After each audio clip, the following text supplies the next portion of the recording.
Mark Carney didn't just fail as a central banker. Now, as Prime Minister of Canada, his inability to deliver on trade and tariff policies is costing the country dearly.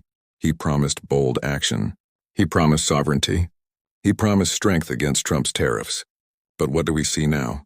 Broken promises, weak leverage, and an economy squeezed between protectionism and concession. Let's break down how Carney is failing Canada, even from the top office. I know that these are dark days.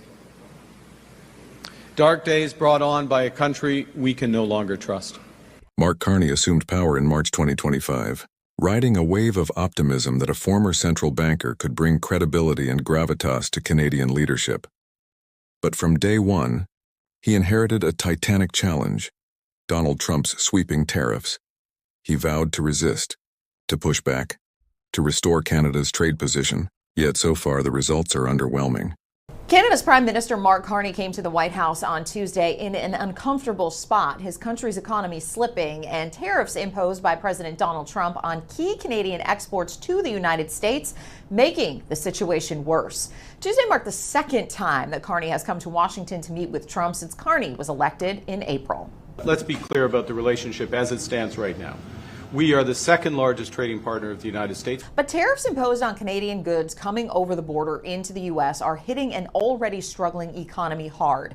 According to Canadian government data, the unemployment rate hit 7.1% in August, the highest level since May 2016 outside of the pandemic period. Trump has slapped tariffs on cars, steel, and aluminum, key Canadian exports to the United States, and more have been announced on softwood and lumber, among the top goods the United States imports from its northern neighbors. Trump said Tuesday that the close proximity of the two countries creates a trade conflict. In other countries, they're very far away, and there's no problem. You can compete and you can do. We don't like to compete because we sort of hurt each other when we compete. And so we have a natural conflict. It's a natural business conflict. Nothing wrong with it. And I think we've come a long way over the last few months, actually, in terms of that relationship. Promise versus reality. Stand firm against tariff. Carney's Washington visit yielded praise from Trump, but no binding trade deal yet. Leverage Canada's exports. Canada's integrated auto and metal supply chains are being threatened, and Canada is on the defensive. Diversify. Trade relationships. He's talking with China about tariff relief, but Canada's farmers are already feeling the pain. Use nation building and infrastructure to shift reliance. His Building Canada Act is controversial, bypassing regulations and alarming Indigenous groups. Carney's era so far is full of high expectations and muted execution. He met with Trump, got compliments, but no enforceable commitments.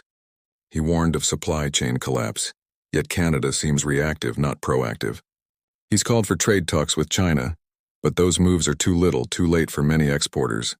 He passed sweeping infrastructure legislation, but some communities see it as top-down and dismissive. In short, the storytelling is bold, the delivery is weak.